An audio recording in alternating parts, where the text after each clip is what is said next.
Everyone, thank you and welcome again to our 6th annual Tri-State Apex Accelerator Mega Matchmaker event. This is our second day of this year's event. I want to thank you all for joining us. My name is Robin Rowan. I am the program manager for the Northwest Commission Apex Accelerator, serving Northwest Pennsylvania businesses. If you are not familiar with the Apex Accelerator program or not working with your Apex Accelerator, please Google Apex Accelerator and you'll find our national website. And I will also put that in the chat here later, our website, to find the Apex Accelerator that serves your community. I have the pleasure of introducing our next presenters that will for our best practices large prime contractor panel discussion. First on our list, we have Thossi Vargas Schaefer. Thossi is the Small Business Liaison Office for the corporate headquarters of L3 Harris Technologies. Next on our presenters list and our panel today is Orissa Buchan. She is the Government Programs Program Manager for Lockheed Martin Corporation. And I'm saving the best for last, right? No, Chantel Igaya. She is with the Small Business Program Manager, SBLO, for the Corporate Grouped Central Supply Chain for Moog Incorporated.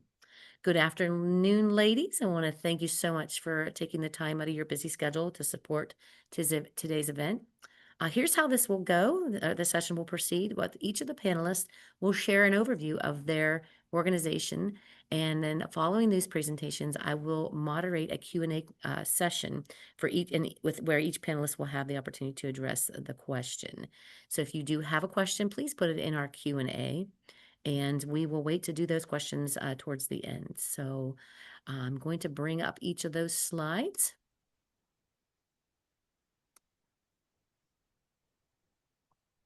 Let's see here.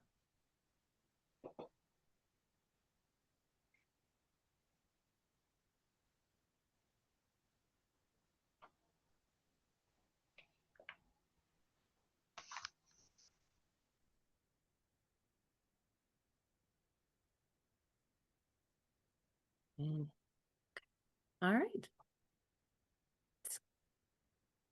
And whenever you're ready, just let me know. Okay. Good afternoon, everybody. Thank you, Robin, Joey, and Anna from the Tri-State Apex Accelerator for having us on here. I am, again, Thossi Varga Schaefer with L3 Harris. I am the Corporate Small Business Liaison Officer. And we'll go to the next slide. This is just to let you know, if you're not aware of who we are a trusted disruptor in the defense industry. And we have customers' mission critical needs on our mind, and our employees deliver end-to-end technology solutions that connect space, air, land, sea, and cyber domains. This is all in the interest of national security. So the next slide also gives you a little bit information about, we are about a 21.5 billion company with about 41,000 employees. The bulk of it being, a lot of engineers, but we can see also that we don't have a diversified business mix. We have domestic, global, and domestic defense and commercial customers. Worldwide, again, we're just interested in knowing what our customers are, their threats, and partners for speed, and serving over 100 countries. The next slide is going to tell you that how we're kind of broken up in 4 segments. And underneath the segments are sectors and then sites or business areas or divisions, however you want to call it. I won't walk through all of these, but just to give you an idea, the 4 mission aligned segments, we have space and airborne systems, and they are headquartered out of Palm Bay. I am not in Palm Bay, Florida. I am remote from Texas, but the SAS focus is innovative solutions for aviation space markets, and we support both government and commercial sectors with them. And you can see that the kind of the offerings for space and airborne systems is space payloads, electronic warfare, avionics, wireless technology solutions, and sensors for space platforms. The next one is integrated mission systems. at about 6.8 billion. They are also headquartered out of Palm Bay, Florida, and their primary focus is avionics, electronic warfare, C4, which is command control, communications, and computers, intelligence systems. They span the maritime, airborne systems, intelligence, surveillance, and reconnaissance, and delivering advanced tactical communication and situational awareness. The next one is communication systems, and they are interested in the tactical communications, broadband communications, night vision technologies, and their core offerings include tactical radios, satellite communications, integrated vision solutions, and then network communication systems. And then last but not least, we just acquired Aerojet Rocketdyne in 2023, July of 2023, and they are providing propulsion energetic systems for space exploration and defense applications. So rocket engines, thrusters, solid rocket motors, propulsion systems, and space missions. So the next several slides kind of go into a little bit more of what each of our segments do. What I will tell you right now. So although I am the corporate headquarters small business liaison officer, there is just one of me at corporate headquarters. My mission is to um, educate and coordinate and collaborate with the small business liaison officers, or SBLOs, across the company. So each of the segments or sectors at the segment or sector level, there are SBLOs like myself that represent each of them, which also, again, have business areas under them. So I won't go through these particular slides. Slide 5, and then 6 is also going to go into the offerings for integrated mission systems. The next slide is communication systems, and then the fourth one gives you a little bit more on Aerojet Rocketdyne. So I'm just going to go ahead and skip over 9. It's just our operating principles, and then, our community and what we do in the community. What I will skip to is to the next slide, is what you are interested in, and that is, how do you do business with L3Harris? So the next slide is what we usually hand out. You will see that there are 3 QR codes at the bottom. If you have the ability to, or I don't know if this is going to go out to everybody, but what I will put the group email into give that to Robin to put in the chat.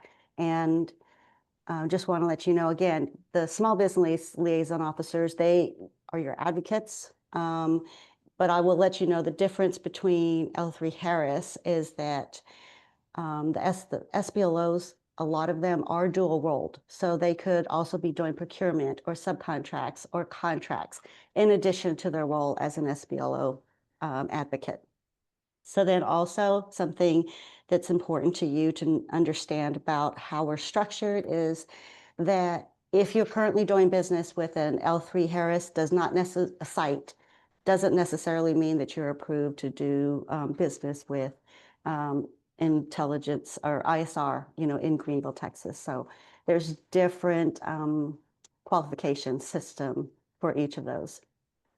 So the other thing that's important is when you fill out this prospective supplier profile on the form, make sure that you upload your capabilities. And just a tip is to make sure that you put your name on that capabilities, because it makes it easier for people to find. This information you put in there does not put you on our approved vendor list, but it does make your information visible across the company for anybody that's seeking a small business. And then also, if you have any small business innovative research, then we're interested in that. And that is the other form, which is separate from the prospective supplier form. So that is that in a nutshell. I'm here to answer questions after everybody gets through. But again, thank you for having me. Thank you, Thassi. And yes, if you're with your permission, we will turn these into PDF forms and sent out to anyone who attended today's session. And I believe they will also be available on our Tri-State Mega Matchmaker website for a short. I don't know how long it'll be on there, but they'll be available. So it's for people to download. So okay, let me get the next slides up.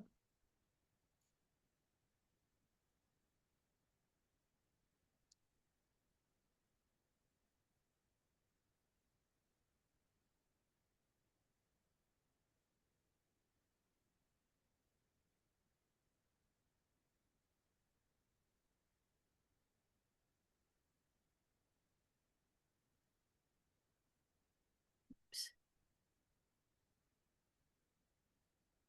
All good? All good. Thank you so much for that, Robin. Hello, everyone. My name is Orissa Buchan. I'm the Government Programs Program Manager at the corporate level for Lockheed Martin. Pleasure to be here today. Look forward to your questions. Feel free to ask away. It is your time.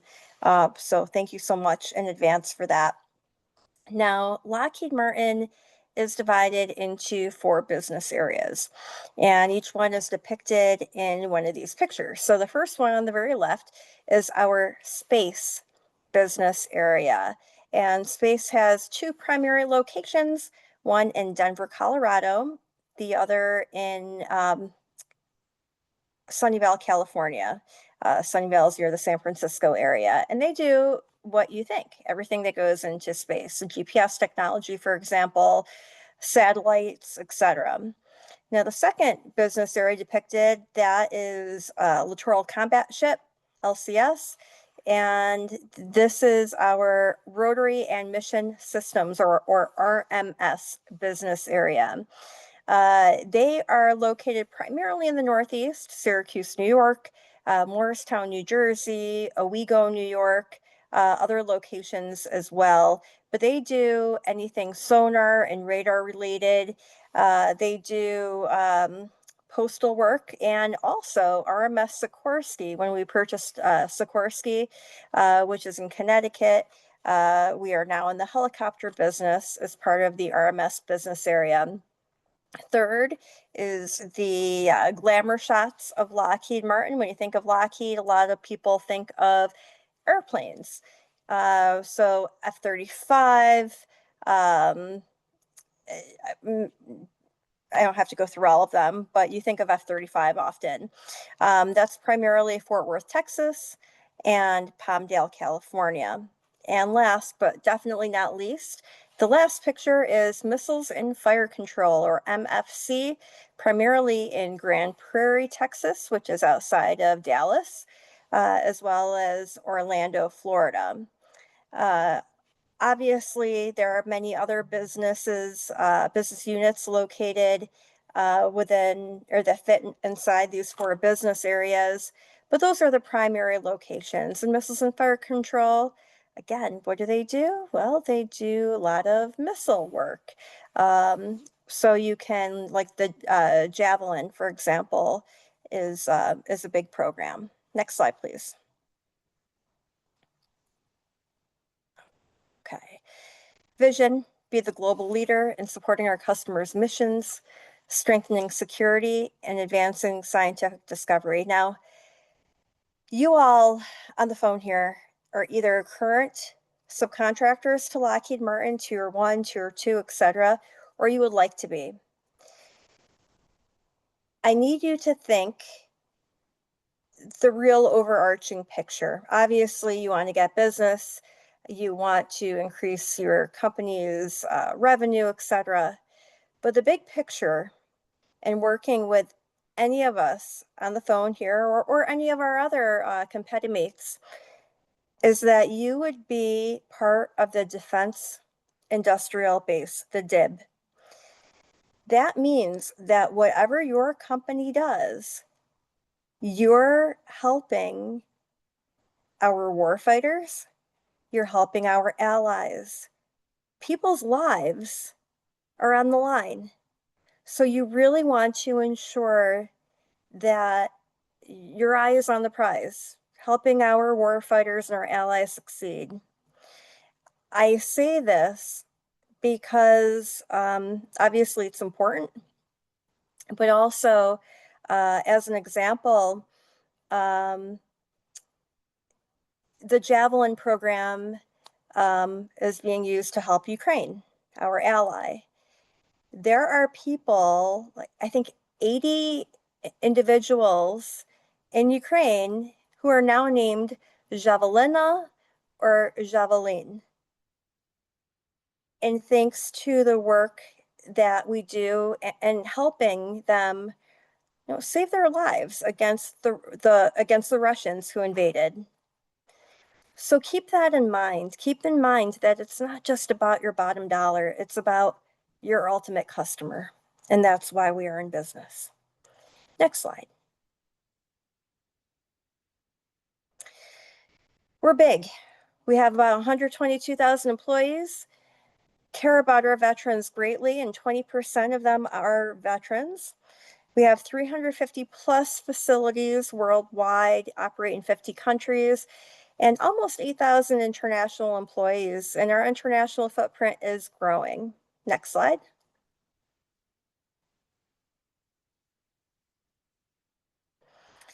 Okay, here's an old picture of our small business programs team. Next slide. And ultimately, the role that we do within Lockheed is ensuring maximum practicable opportunity for small business.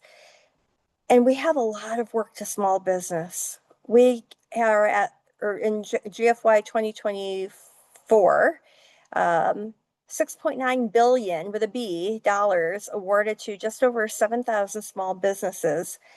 That is at the first tier level. That's huge. And most of the work is within the US. We have 93% of the work is US supplier footprint. Obviously, the variance is 7% international. Next slide. Here are top NAICS codes. I'll pause right here. You can see how your company compares to what our general needs are.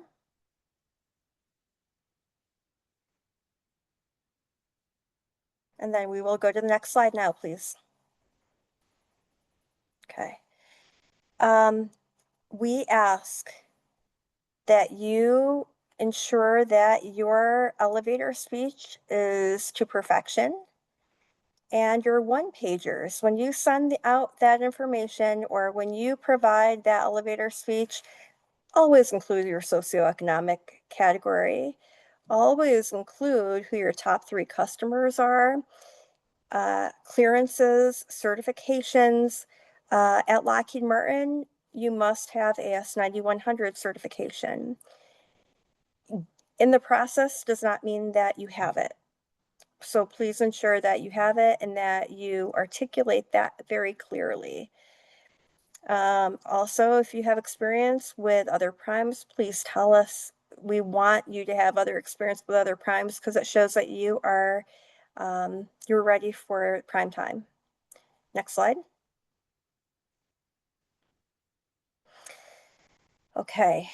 If you will have copies of this, you'll be able to go to our supplier training excellence program, STEP training that we provide free of charge to small businesses. We held a monthly Cyber Academy webinars. Ask your questions away, attend one of those. You have our calendar events. The best way to get into Lockheed Martin is to attend an event, ideally face-to-face, but virtual is great also, and be able to meet with Lockheed Martin personnel. And we have a what we buy and corporate agreements directories list as well.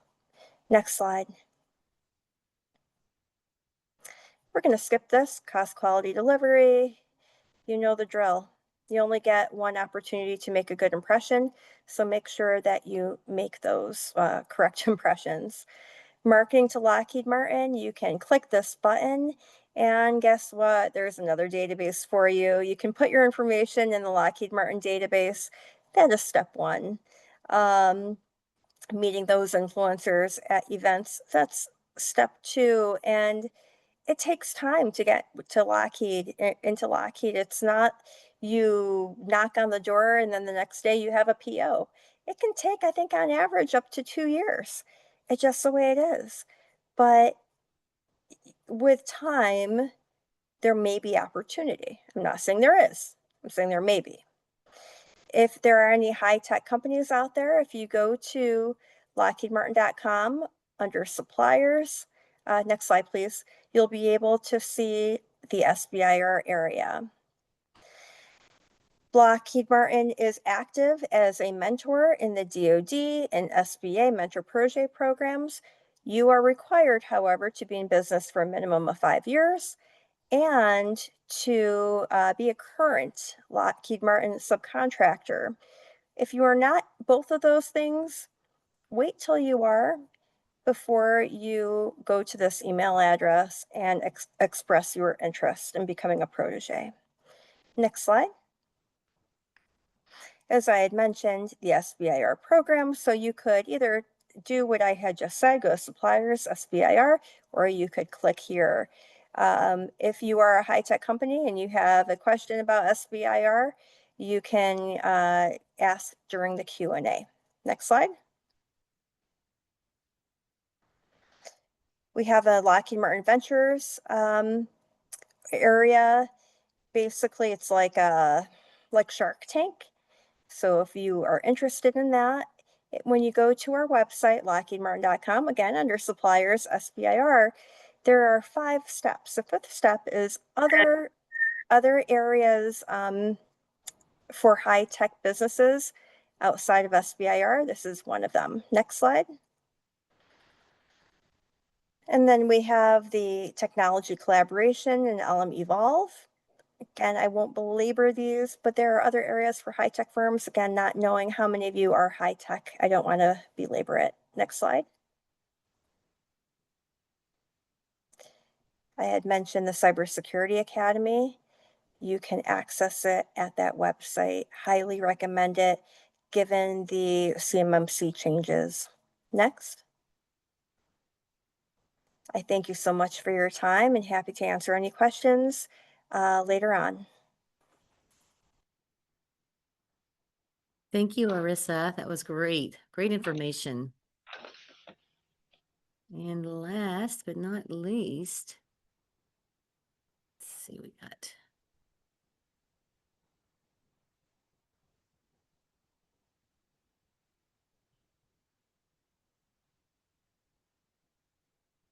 All right, Chantel, take it away. Wonderful. Thank you so much. And honestly, I'm so grateful for the opportunity to speak on this. I would say that the points that L3 Harris and Lockheed just brought up are the foundational pieces that it would be equivalent across working with any prime. So that information is impactful and useful and emulated a lot in what I have. So I kind of am so grateful for the opportunity to kind of take it a little bit and kind of, I hope, to inspire you before we open up the question pieces here. So next slide, please. I'll do a general introduction into Moog. So the interesting thing that you might notice on this panel is that Moog is significantly smaller than the other two. Moog started as a small business in 1951 with our founder creating the servo actuator. So we have focused on precision motion control for the last 75 years. And small business is close to our heart, and we value the strength of large businesses as well. So similarly, we have our 4 areas, which I thought was a wonderful thing between the other 2 as well. But just as we were talking with Lockheed, the important big picture here is we do precision motion control for that over-ending impact, because people's lives are in our hands, whether it is on a commercial aircraft, whether it is the warfighter, whether it's those who are landing on the moon. We want to make sure that we're doing the best that we can do. So we are 13,000 employees, significantly smaller, about 3.9 billion in sales, just reported in November, and we're in 20 countries. Very proud of that as well. You'll be able to see kind of our market split.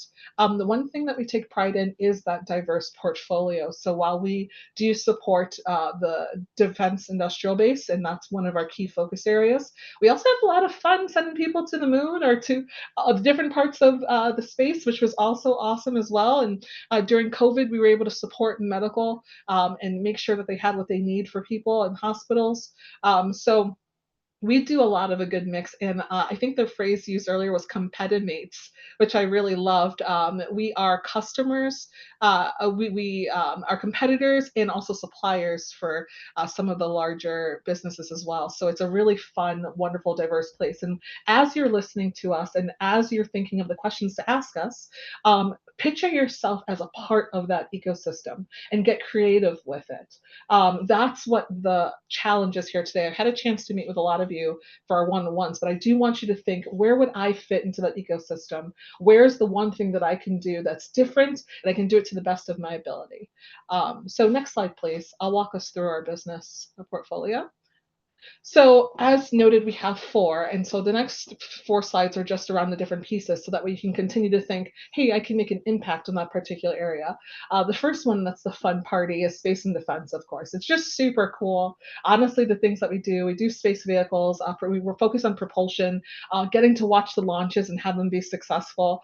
There's tons of components that go into that. Our partnership with NASA has been a true highlight for a lot of our employees. When we have a particular supplier that's helped us maybe successful, we tend to do watch parties together on the launches, things like that, because our suppliers are a big part of our success. We obviously work in the airfields as well, doing tons of components, steering controls, and then we recently just got into this wonderful piece on land, which was the most heartwarming, is our reconfigurable integrated weapons platform, which is called RIP. You will see that at different conferences throughout the United States, like AUSA that we just had in DC. But basically, we are able to make sure that our warfighters come home by equipping these reconfigurable, like Lego pieces, turrets on their tanks that can do a myriad of things at the drop of a hat. Some of the most heartwarming work is receiving a video saying, "Thank you for getting me home," or "This is really cool," and you can be a part of that work. And then last but not least, we also support the Navy. We do a lot of with the sea, whether it's motion control for turrets, stabilization, actuation for subs, etc. Next slide, please. All right, military aircraft, as you can see, a big piece of our pie. Some of the cool things that you can get involved with are, I don't know if you've ever seen one of those military Chinooks, that are the helicopters that kind of open up on the side. It's like mind blowing. It's absolutely amazing. The silent stealth, and so as we go through. So we work with advanced flight controls for these particular pieces, doing a lot of the components there. We obviously support some of the larger programs with our big customers, and we do our small motion control pieces, but there's tons of room for support from suppliers here for the parts that we go through. And then we have a large component of aftermarket where we get our parts back in, we repair them, and we make sure that they're to the best quality as possible before they go back out. On the other hand of this, that you can see in the next slide, is our commercial aircraft. And so when you guys are going, because we just had Thanksgiving, when you just flew home for Thanksgiving, and one of the fun things that I always say is like, how many Moog parts are on this plane? And it's a lot more than we would think. Whether it's a part that's been sent to our customers, we often have parts in the landing gears, in the wings. All the things that need to be done to the absolute utmost of our employees' ability, so that way people can safely go there, safely come home for Thanksgiving and Christmas, etc. So again, these are the kinds of missions that you could be a part of. It's more than just selling a part, which I completely concur with. It is about doing something that helps keep our whole country, the whole world whole. It's really good work. Last but not least, the one that I think is really fun is our industrial group. If you don't mind going forward a slide. So I don't know how many of you have been to Universal down in Orlando, Florida, but if you were to get on the Spider-Man ride, you would see the Moog sign, because the Spider-Man ride has a lot of moving parts that require kind of lifts and turns and twists through, and that is one of our bases that we use for flight simulation as well. And so our industrial is kind of like the hodgepodge of a lot of good things. We work in energy, on windmills. We do a lot of simulation and flight controls. Medical was the big one that was nice. We do IVs and pumps. So we had a big surge that we did our best with during COVID. And then obviously automation. So if you go to Wimbledon and you see kind of the roof that comes out, that is a Moog project that we're very proud of, getting to do Wimbledon's roof and everything of that nature. And again, that's with the support of our wonderful suppliers. So again, very similar to the other two that have gone, we're all kind of playing in the same space, but there's really great pride in the work that we do. And this is the first opportunity that you have as businesses, whether you're a small or large, to figure out how you can align what you do with these missions and get involved in a really meaningful way. So with that, next slide, please. I go into kind of some high-level tips. What does it take to become a supplier? Honestly, the thunder was stolen because it's exactly the same as the other two companies. But we want you to be compliant with our code of conduct. That just goes through the basic things of, be ethical in your work. There's always things like conflict minerals, but you take really great care in that. Having a commitment to environmental sustainability, having specific quality standards. Quality is in everything that we do. The ability to produce parts in mass production, that's a big one. When we find people are going and looking at kind of our orders as through the process, they look at cost, and then like delivery, but they don't necessarily look at the terms and pay attention to what would be needed in the long haul. And then, of course, different certifications depending on it, because we have such a diverse portfolio.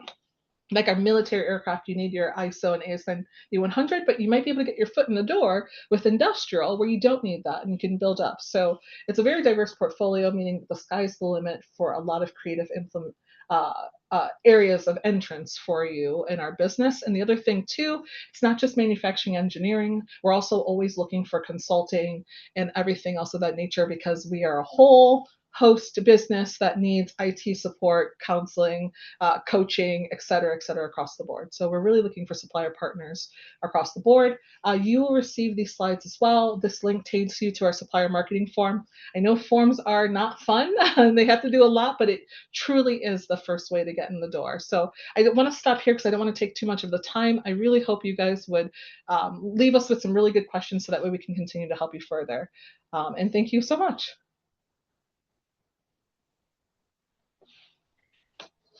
Thank you all so much. It was wonderful information.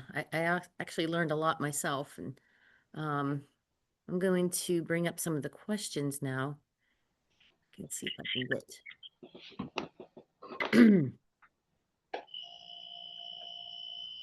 So, I think we had some coming through the Q&A.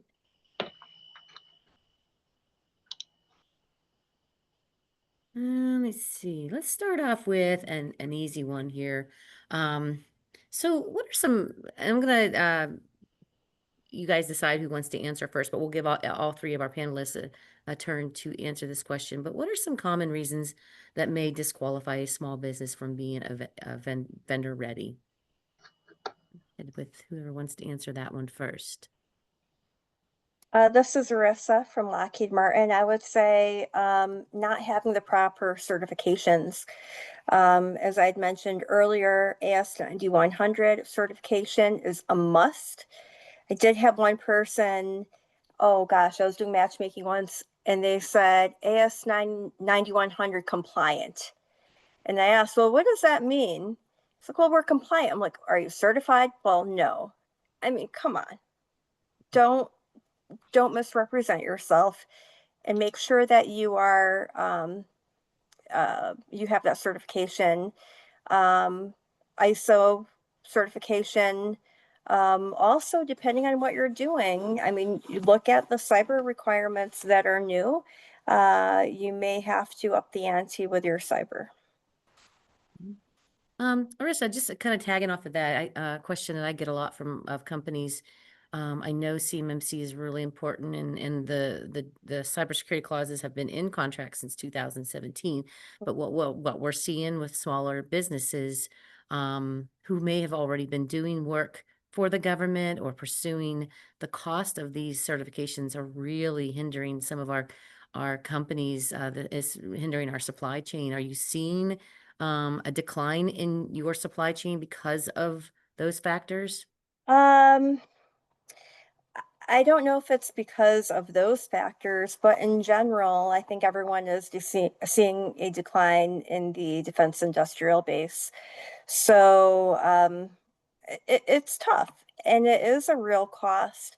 That's why I really want to ensure that you guys are utilizing the the free opportunities to learn more about it before you jump into incurring all of those costs, such as the Lockheed Martin Cyber Academy that we do. And actually, I shouldn't call it the Lockheed Martin when we started it, but we do partner with some of the other primes to hold them. I know that there are new requirements for CMMC that are applicable to procurements under a prime contract that contains a new, what's it, 252.204 7021 clause, if I'm not mistaken. That's the CMMC clause, yes. Yeah, and Mhm. it's being added to contracts individually and only via bilateral modification. So it's not applicable to most procurements as of this time, but we'll see how that goes. Yeah, I know it's a huge topic of discussion Yes. right now. And Project Spectrum, it's a DoD supported program. They also have free resources, and they're working with the Apex accelerators across the country to introduce their new cyber advisor program. So if you don't know anything about that, it's a free program where you can get assigned a cyber advisor. So I'm actually conducting one with our clients next week. So I'm pretty excited to hear about this new initiative that they're. I'm sorry, I completely forgot Chantel and Dossie. What are your thoughts on what are some of the common reasons that may disqualify a small business from being vendor ready? What are you seeing in your area? No, no worries in the slightest. That was an excellent part of it. And I'm so glad you mentioned the Apex Accelerator just to tag on because they are providing wonderful support and resources as it relates to CMMC. So please do utilize them. As it relates to small businesses specifically for vendor readiness, you may find it interesting, but even if you are being competed, because we really do try to ensure that small businesses are concluded, and you feel as though you cannot meet that bid, still respond. Because one thing that happens is if you don't respond, then you get removed from the process. It may be that they're like, oh, we never received a response, so you won't get consideration in the future because you were a no response to the first bid. So that is something that we've run into where I'll find a small business supplier, I'll go into our folders and say, well, last year we tried to reach out to you for X, Y, and Z, and that's the reason why we didn't consider you for this. We figured you weren't interested. So even if it's a matter of them saying, please get us response back to you, usually we would love to say it's more time, but it's usually 72 hours or less. It's okay to send a preliminary, I received this, I'm interested, I will send it back, blah, blah, blah, blah, so that you're in the running, or I didn't. And don't be late. Being late for the initial is something that also happens because I can go on this forever, but I'm going to just do two more points and then turn it over to Fossey. So being late and tardy on them, it disqualifies you from the bid. That's a common thing that happens. Small businesses don't have the benefit of the resources of teams. It's often the owner or the son or someone who's working doing that work. And proposals are a lot of work. It includes a lot of terms. You have to review it. And so but the timeliness is still a factor. It is still an important piece. It is even so telling for what the relationship would look like, because on-time delivery is a big thing. So this is kind of thematically. So keep that in mind. The last thing that I'll say is the newest trend I've seen with returns to POs to proposals are the use of AI for these. I think it's so important to be careful. AI is a wonderful tool to help you with the work and to summarize, but if you're doing government contracting, it's so important to realize that some of this information should not go into AI. In fact, the DoD is asking us to be very mindful of that. So be mindful of that in the first. But if it's like for construction or something else, please read your proposals so that way we're not seeing this response was generated in 2 minutes and blah, blah, blah, blah, and getting that sent in. So again, just to summarize as a whole, make sure you respond to requests for informations that are coming out to you. Even if it's to decline it, please do so because you never know what's happening on the back end. Answer them in a timely fashion because that disqualifies you. And if you are going to leverage AI, be mindful if it's a government contract and that you review your stuff before you send it in. AI is a tool to clarify your work. It shouldn't be the one doing the work. And that's kind of what I'm seeing as the things that are the top stoppers for small businesses. These are some good points. Dossie, what are your Okay, your well, thoughts? it's kind of hard to follow up after this because it's really the same things, obviously. But again, you have to make sure that you know the regulations, especially being with the defense industry. That's important for us when we have so much paperwork for the small businesses to know and understand with our terms and conditions. So that understanding that is important, understanding our terms and conditions. There's one of the things I see as a small business liaison officer that we're currently dealing with is making sure that they're filling out their reps and certs correctly. I will just say that, is very important for us, especially since we do procure a lot of um, components, electromechanical and hardware. Those are distributor products that we do resale, but it's important that we have that traceability on there. And when they fill out that form, that they put all relevant makes codes. So I'm just telling you what's important for me to see whenever you're starting to do business with us. Yeah. So, we have so many questions, and we are short on time here soon. We'll be needing to end because we have another session at 3 o'clock, but I may see if you all, if I get these questions gathered and send them to you, maybe we can send some of those answers out to some of the people participating today, if you all don't mind. I'll compile those together and put those together for you in a form, but, well, one of the questions, and I actually hear this a lot from our clients. I worked with a woman-owned company for so long, and she had a great business, but, she tried her best to become a subcontractor with prime contractors for many, many years. And the problem is she would fill out, one of your vendor forms and then never hear back. What do you do when you enter all that information, and what is your suggestion if you don't hear back? Yeah. From a prime. This is the norm. I will be completely transparent when I say that. So you have to look at the reality is a lot of the times, and I'll speak for Moog, we have very small teams that are responsible for leveraging and what a lot of them are cold calls for suppliers that are interested in working with us and doing. We receive them via phone calls where someone will find our info, email, through the form, et cetera, et cetera. And it is not for lack of wanting to respond to you. It is the sheer volume. We literally have. I am the one person for 1,300 people globally managing the whole small business program around the world. So what works for me, and then I'll pass it along to the other two counterparts, is the emotional guilt. Tell me about it. So don't stop following up with me. I actually really enjoy it. So one of my favorite people who we got in for catering, um, he just did this really cute like sob story. Like, I can't feed my cat because Moog won't take me. It was really it was just it was a joke, obviously, but it was just really cute because I had been talking to him for a period of time now. That is not reassuring. I know it is frustrating to utilize the forms, to sit, to wait. You have open capacity, you have hopes, dreams, you want to get the business. It is not anything that you're doing wrong. It is just the nature of the game. And the reality is that isn't comforting, especially when we are striving to rebuild this defense industrial base and we need suppliers and we're combating things like CMMC being super expensive, so we're losing suppliers left and right. There is a lot going on in this space. We are trying to rationalize our supply chains and identify good new partners, but it does take time and we're often resource laden. So the answer that I have for you is to, on your time as you're comfortable, please continue to reach out. I am easily guilted and then I suck people internally, but I really enjoy it. I love my job and I really do my best to advocate for small businesses, but this process takes time. You are more likely not going to hear back than you are just by the nature of how many people are doing the work. And that's my Moog lived experience. I will pass it over to the other two to see if it's similar. It's very similar, Chantal, unfortunately.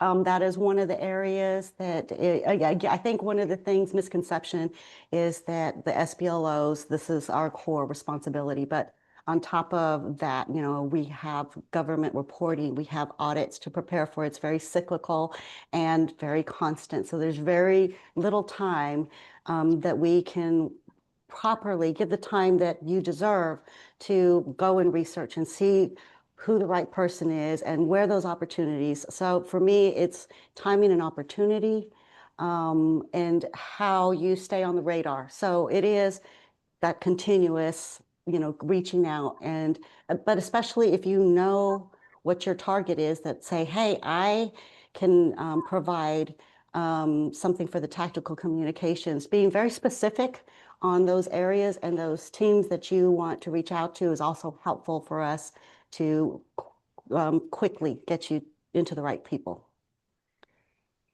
Yeah, I agree. The database that we have is one way that we are able to do market research. Mhm. It is necessary that you're in our system, but you're not going to receive something from us saying, oh, you have a meeting set up next week or something like that. I highly, highly, highly encourage you to try to meet with Lockheed Martin personnel at events. Rather it's virtual matchmaking. I know we had some Lockheed Martin personnel here yesterday, or through the physical events, but that is probably the number one way. And also do your homework, come to us with solutions and not just saying, hey, I'm a woman-owned small business. I know that you need us because we're women-owned. Give me some work. No, that's not the way. Thank you all so much. We are unfortunately have to wrap it up. This has been a great discussion, and I wish we had more time. Perhaps another time, maybe we can put on a national event with you all and give us more time to answer some of these questions. But again, we will try to compile some of these questions and send to you all, and I will send those answers out to the audience that attended today. And I really appreciate it. Again, your information is so valuable, and it really helps even us as Apex accelerators, because we get these questions all the time from clients, and I don't know. I'm not in your, I'm not in your shoes, so I don't know the answers. So it's great to hear it from you, and from in real time, and understanding your problems and issues. So this has been amazing. Thank you again so much. We have to wrap it up. We have another session here with the Air Force right after this session, starting at 3 p.m. 3 a.m. No, that would not be good. 3 p.m. So join us here in a few minutes. And again, have a great rest of your day. You all stay safe, and happy holidays, because I know those are coming up. So thank you all so much. Thank you. Thank you. Bye-bye. Bye.